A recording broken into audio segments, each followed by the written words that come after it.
Ferrari says you need thousands of dollars worth of special tools to rebuild this drivetrain, but instead I modified some Harbor Freight hand tools and rebuilt the transmission myself. Ferrari! And then I built my own tools to do the timing belt service and re-gasket the entire engine. And after weeks of work, we finally put the engine back into the car. And now today we put it back together to see if it will run and drive and finally answer the question, can you rebuild a Ferrari using Harbor Freight tools? Or was this all a big waste of time and money? Before we can try starting this Ferrari for the first time, there's still a lot that needs to happen. While I still had easy access to the engine, I started by going through the wiring harness so everything would be ready when the intake goes back on. Then I could finally deal with something that caused this whole mess in the first place, the heat exchanger. I promised myself I'd never risk one of these failing again, so instead of the factory setup, I installed a 5-ply silicone bypass hose. It should handle the coolant and heat cycles with no problem, and a huge thank you to some of the best Ferrari 360 guys out there who sent this over. With that sorted, it was time to move down low and get the uncomfortable work out of the way. I installed the belts, but while tensioning the alternator belt, I snapped the tensioner bolt. It turns out you have to loosen the bolt to tighten the belt. I did the exact opposite. Luckily, there was a place locally that had one in stock for $5, so crisis averted. Now, one of the most common issues on these Ferrari 360s is that people tend to overfill them with oil. It's a dry sump system, so when you check the oil, you actually have to do it when it's to temperature and the car is actually running. If you check it while the car is off and cold, what happens is all the oil flows back down into the dry sump. It'll read low and cause you to overfill the oil. And then when the car is running and you're driving it, all that extra oil actually flows into your intake, and that definitely happened on my car. So before we put this intake back in the car, it needed a refresh. I started by pressure washing the entire thing to get the bulk of the oil off. Then I disassembled it so I could clean out the oil that was inside of it and replace the gaskets. But with the fresh gaskets installed and everything cleaned up, the intake finally went back into the engine. But now it's time for the fun part. GT Engineering sent me a brand new Kevlar clutch and resurfaced my flywheel, so shout out to them for stepping in and sponsoring this build. The pilot bearing was completely destroyed when the transmission locked up, so a few taps later, a new one was in. The flywheel on this car only goes one way since one of the bolts is offset, so it lines up perfectly with the crank sensor. With some Loctite on the bolts, I torqued the flywheel down, and then I grabbed the input shaft from the blown transmission to line up the clutch disc. If this disc isn't lined up perfectly centered, the transmission will never slide in. Once that was lined up, I walked the pressure plate down and torqued it to spec. But before I could even think about installing this transmission, there was one job that I'd been avoiding: the transmission mount. It was completely torn, and replacing it is one of the most dreaded jobs on the Ferrari 360. There's even a special tool for it, but I figured you guys would cancel me if I tried to use it. So Harbor Freight it is. I found a few cups from a bearing press kit that fit perfectly, and I used a bolt to slowly push the old bushing out. I sprayed a little WD-40, and after a few tries, the new one went right back in. After sitting on the sidelines for weeks, it was finally time. The transmission was going back in. I dragged it over like an unconscious body I was about to revive.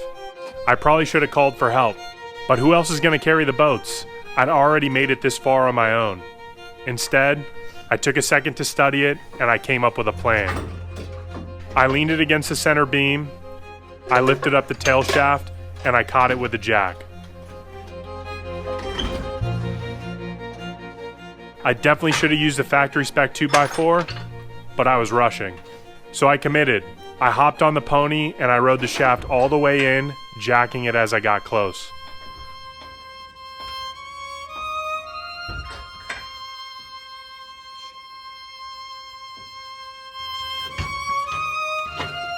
But in the heat of the moment, I realized I forgot the rubber. There's a seal that sits between the bell housing and the transmission, and without it, this thing is gonna leak immediately. I ran to grab it and had just enough room to slide it in. After weeks of work, we almost had a complete drivetrain, ready to spin the wheels off. And now it's one final quick push of reassembly before we can give it its first start. Let's hope that nothing goes wrong. I got the starter reinstalled and wired. Then I put a quick bead of the same sealant I used to seal the transmission, and I bolted it down. I had the oil reservoir powder coated in this wrinkle black to match the factory finish, and I placed it on with new O-rings. And lastly, I got the throttle bodies and MAF sensors connected. And then I used some Loctite to reinstall the bolts from the axles to the transmission. And at this point, I had all the basics I needed to give it its first fire except for the fluids. I started with the engine oil and I made a rookie mistake. I got 5 quarts of oil in and I realized I never put the second drain plug in, and it ended up all over my garage floor. So I had to restart to avoid the risk of overfilling it. I drained out what was left from the drain plug I did put in, and then I put 8 quarts of oil in. I filled the transmission with the proper gear fluid, and it was time. For me, it's always so nerve-wracking to do a first start on a car because I really don't know what I'm doing. I'm learning as I go, and so now that it's time, everything is flashing before my eyes that I could have done wrong throughout this whole process. But there's really no going back now. I gave it one last look over and double-checked my list, and then I hopped inside. The Ferrari 360 has an immobilizer that won't allow it to start, so I disabled it by locking and unlocking the doors. Then I cycled the key to prime it, and I let it do its check, and I made sure it was in neutral. Once the checks were done, I turned the key and let it ride.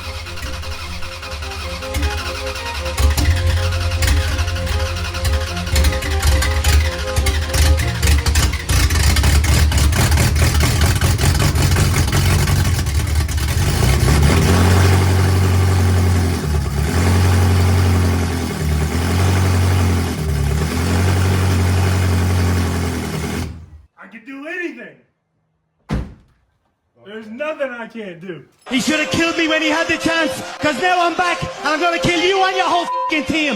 You and them. I actually did it. I stripped down my Ferrari motor, put it back together, and it actually started. But it was running when we took this whole thing apart. The real question was, will it go into gear? So I hopped back in and it started right back up, but when I tried to put it in gear, it was stuck in neutral. And after hours of Wikipedia YouTube research, I realized it was never going to go into gear.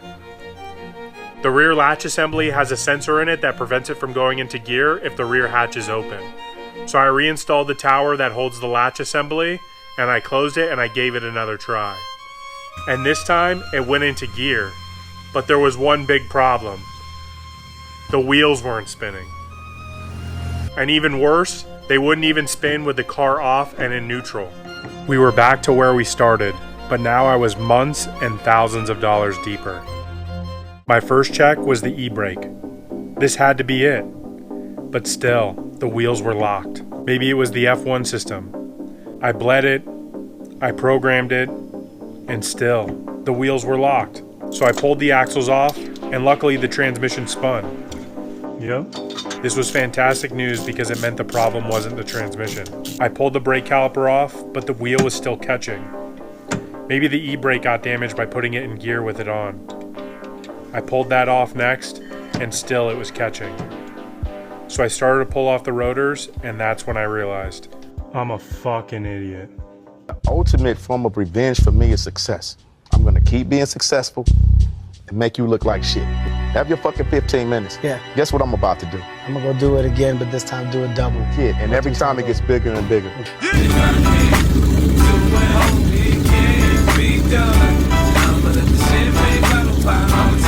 So there you have it. The transmission that was rebuilt with Harbor Freight tools actually spins and works. And I just spent probably 2 or 3 hours fixing a problem that never existed because I screwed the lug bolts in too far so I wouldn't lose them. And they were actually hitting on the caliper brackets, preventing the wheels from spinning. But we're not exactly out of the woods just yet. We have to put some actual load on this transmission to see if it's actually gonna work. And to do that, we have to reassemble the rest of the car, which is not an easy task. I figured since I was already working on the brakes, now is a good time to flush the fluid since I have no record when this was done last. I pulled all the fluid from the reservoir and filled it with fresh fluid. Then I went through and flushed each bleeder until the fluid ran clear. This stuff was pretty dark, so I'm glad I did this. Then it was onto the upper frame. I gave it a quick clean, dried it off, and I wrangled it back into place. Then I pulled all the old mounting hardware and clips off the old transmission and routed the wiring and installed the heat shields. It was finally starting to look like a manageable engine bay. Everything was routed in its place, but next was the air intakes. I pulled the old air filters out, which just showed more signs of lack of maintenance, and I replaced it with some fresh ones. Then I reinstalled the airbox into the engine bay. Once that was in, I could get the freshly powder coated coolant reservoir back on and route the last few coolant lines so I could refill it. I got my vacuum bleeder on it and I pulled all the air out. Since I know there's still some gear oil hiding in it, I filled it with dish detergent and distilled water. I made sure the inlet hose was at the bottom of the bucket and opened the valve to let it fill. Now, unfortunately for my neighbors, I had to get this thing to temp, which means open headers for about 20 minutes. It sounded like freedom. And while it was still hot, I went ahead and drained out the water to carry all the gear oil out. And as you can see, there was still quite a bit in there, so I probably have a few more flushes on my hands. But when it went through its first heat cycle, I noticed these drips of oil. I pulled the can end caps off and the gaskets were completely soaked in oil. I got a new set, but this time I applied some CIF4 and reinstalled them. Next, it was finally time to fill it with coolant. I used Xerox G48 mixed 50-50 with distilled water, and I vacuumed the system one more time. At this point, the only thing that was missing was a custom transmission cooler, but while I waited, I figured I'd make a few upgrades. Founders Part sent me these dry carbon headlights. They're a direct plug and play, and way better than the factory yellow ones. To install them, the fender liners come off, the front bumper comes off, and then you can pull the lights right out through the wheel well. The new lights go in, and the front bumper goes on. They fit perfectly and they look amazing, but we'll save the beauty shots for the end. Now we are finally in the home stretch. The beauty covers went back into the engine bay. Then I tossed the rear grille with the tail lights back on, and piece by piece it was starting to look like a Ferrari again. And then the final piece, the transmission cooler. This is from Anthony and his father Rob DeCuzzi. They've created a custom solution to completely replace the factory heat exchanger. This will make it so we never have to deal with this nightmare ever again. To install it, you remove the factory heat shield on the driver's side and replace it with their custom one.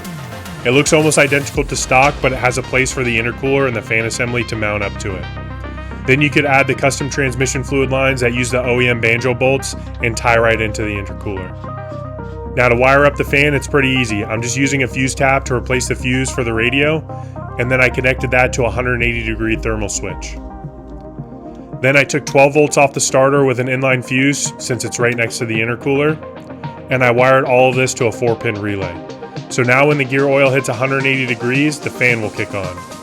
And if you own a Ferrari 360 and you never want to end up like me with a failed heat exchanger and blown transmission, you can pre-order one on their website right now. These guys worked super hard over the last 2 months creating this kit, and it's all very high quality stuff. And best of all, you never have to worry about a failed heat exchanger ever again. But with that out of the way, the last bit to go in is the exhaust muffler and the tailpipes. And for the first time in 3 months, we can put the bumper back on. And just like that, she was complete, fully assembled after everything we've been through. I lowered it off the lift and my heart was racing. This was the moment I'd been working towards for months. So I jumped in and I turned the key. And gosh dang it, the freaking battery was dead. But luckily for you guys, you don't have to wait for it to charge. So here goes nothing.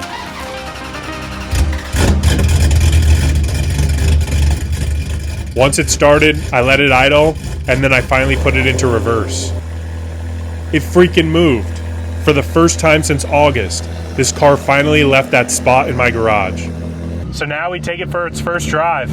It's crazy to me that this car has not moved since August.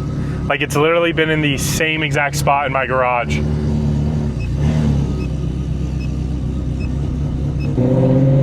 All right, let's see how it shifts.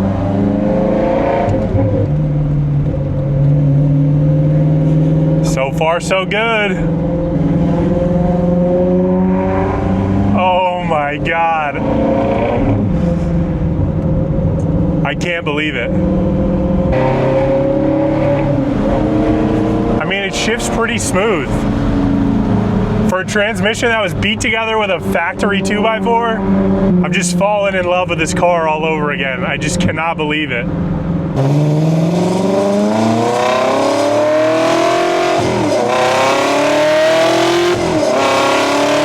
Man, it sounds so good. I wish I didn't have to brake in the clutch. It's just crazy how far I've come. When the transmission on this car first blew, like rebuilding it myself was never, like it never even crossed my mind. When the opportunity to buy the transmission from Michael at IDR came up, and then the help that I got from Preston, you know, like I've been texting these guys every day, and they've been teaching me and informing me and just helping me out just for the love of the game. And so it's just super cool, the friends that I've made and then what I was able to accomplish.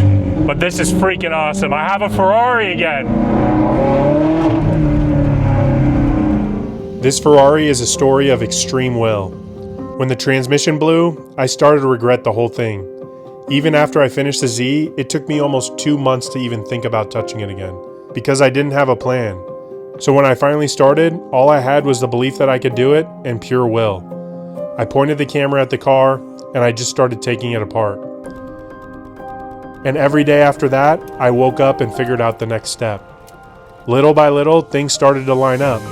The transmission from IDR, the help from Preston, and all of you guys following along and becoming just as invested in seeing this through as I was. There were a lot of moments where I was completely stuck, but that's where the extreme will kicks in. To the average person, it's just working on cars, and to others, this is nothing incredible. It's just another customer car. But for me, it's therapy. It's confidence building. It's the mental exercise of figuring something out that you may not fully understand. And when you stack those reps, you truly start to believe anything is possible. Because the reality of life is, you're gonna have to fight for every single thing, forever and ever. Nobody's gonna hand you anything. It's really unlikely they're gonna pick you. No one's going to magically give you the audience, the opportunity, or the life you want. That almost never happens. Maybe a handful of people win some kind of cosmic lottery just for being in the right place at the right time. And you think you might want to be in their shoes, but it turns out those people often end up unhappy, spending most of their days feeling both entitled and fraudulent. Us, on the other hand, we get something better. We get the privilege of the struggle, waking up every day, working our ass off to make a difference. So go out there and find your obsession, and let nothing or no one tell you that you can't do it. Tell them to sit back and watch me. Just sit back and watch me do it.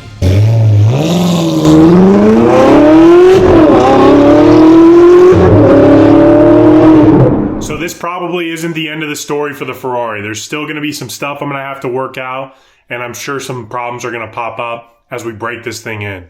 But now that the majority of the project is done, it's time to find something new. I've got some cool stuff I'm working on with the Z, and the Porsche is officially for sale. And as far as a new project car, I have some ideas. One of them being a crashed exotic car that was poorly rebuilt and has a ton of problems. Or we could go old school and get a 67 Mustang and maybe swap a Ferrari motor into it. So let me know down in the comments any ideas you guys have or what you would like to see out of the options I gave. And if you want to support the channel, make sure you go on my website and get a Nostalgia Spec hat. Every purchase helps fund the next build so I can keep offering this stuff for free. But other than that, I really appreciate you guys all following along and supporting me and making this dream a reality. So if you haven't already, make sure you subscribe, drop a like on the video, and I'll see you guys in the next one. Just a boy who's raised by the sea, finding out what this life could be. Well, I took my turn and I felt the burn. Now I'm banged up and on my knees.